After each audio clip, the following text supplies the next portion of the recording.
F.R. Leavis's The Great Tradition was published in 1948. It is one of the most influential works of 20th century literary criticism.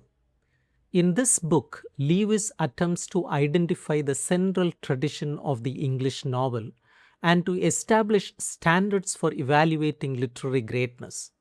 Rather than offering a comprehensive history of the novel, he argues that true greatness belongs only to a small group of writers whose works exhibit moral seriousness, psychological depth, and artistic discipline, and a profound engagement with human life.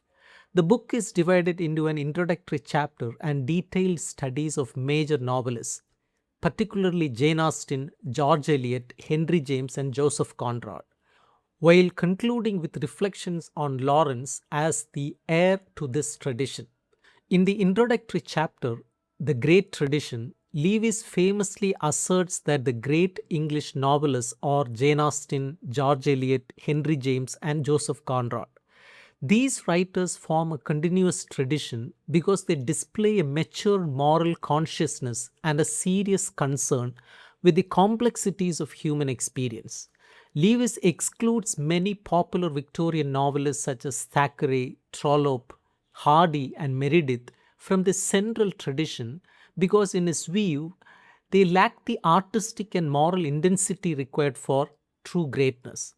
He praises Dickens as a genius but argues that only hard times achieves the sustained seriousness characteristic of the great tradition. The chapter on Jane Austen presents her as the founder of the great English novel. Lewis argues that Austen's achievement lies in her precise moral intelligence, disciplined artistic form, and subtle understanding of social relationships. Her novels depict a closely knit society in which individual actions carry moral significance. Austen's irony, balance, and psychological insight established standards that later novelists would develop further. The discussion of George Eliot focuses primarily on the Mill on the Floss and Middlemarch. Lewis challenges the common view that Eliot was merely a provincial moralist. He portrays her as a novelist of extraordinary psychological insight and moral seriousness. Her work combines intellectual depth with a profound sympathy for human beings.